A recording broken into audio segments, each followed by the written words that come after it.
माया को एक पल के लिए झटका लगा। इससे पहले कि वो संभलता, चंद्रगुप्त ने उसी घुटने पे जोरदार दूसरा प्रहार किया। अब मायादेव का भारी भरकम वजन ही उसका दुश्मन बनने लगा। चंद्रगुप्त अपना तीसरा प्रहार करता कि अचानक उसका ध्यान भटका और पलक झपकते ही वो माया के चंगुल में आ गया। मायादेव ने उसे हवा में घुमाया और एक तरफ किसी पत्थर की तरह फेंक दिया। वो जमीन पे जा गिरा।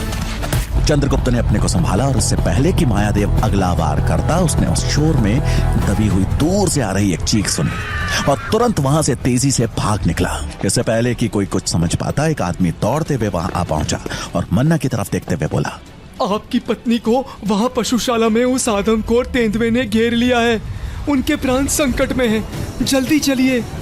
चाणक्य को समझ में आ गया कि चंद्रगुप्त ऐसे क्यों अचानक भाग गया। मन्ना वहां से तेजी से गौशाला की तरफ भागा। बिना समय गवाए चंद्रगुप्त गौशाला के अंदर प्रवेश कर गया। चंद्रगुप्त ने वहीं पड़े एक मजबूत लकड़ी के टुकड़े को बड़ी फुर्ती से बिना आवाज के अपने हाथ में उठा लिया। तेंदुआ जैसे ही माई की तरफ हमले के लिए बढ़ा, चंद्रगुप्त तेंदुए के सिर पे लकड़ी से जोर का वार किया। वार इतना घातक था कि तेंदुआ वहीं पे गिर गया और अपनी अंतिम सांसें गिनने लगा।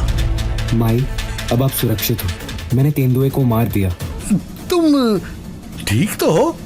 मैं ठीक हूँ। इस बच्चे ने मेरी जान बचा ली, नहीं तो जाने क्या हो जाता।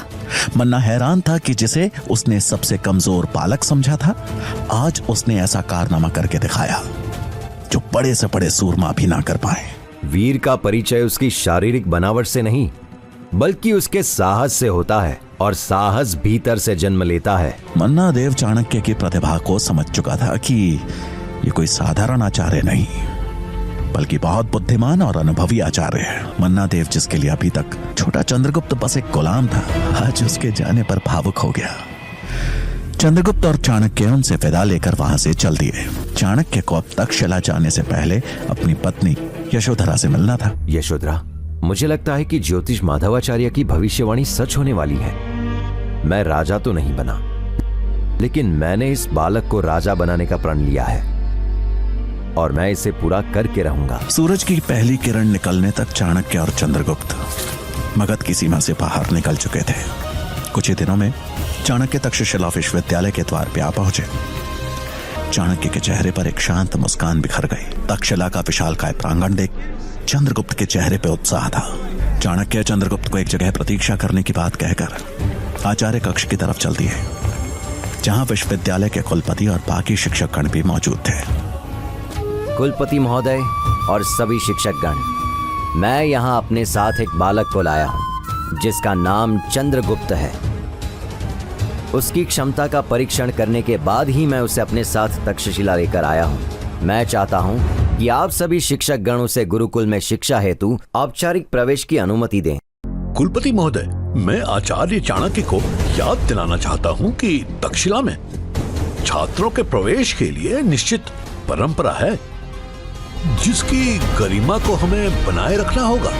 आचार्य चाणक्य, आप हमें बस ये बताएं कि जिस बालक को आप ले आए हैं वो किस राजकुल से है? चंद्रगुप्त क्षत्रिय अवश्य है, परंतु किसी राजकुल से नहीं है। ये सुन के वहां बैठे सभी शिक्षकगण हैरान रह गए। गजानन कुलपति की तरफ हैरानी से देखते हुए बोले, फिर उसे कैसे प्रवेश मिल सकता है महोदय? उनके गुणों के आधार पर इस परिष्ठित गुरुकुल की गरिमा यहाँ का ज्ञान है। ज्ञान ही तक्षशिला की पहचान है, जो हम शिक्षक छात्रों को देते हैं।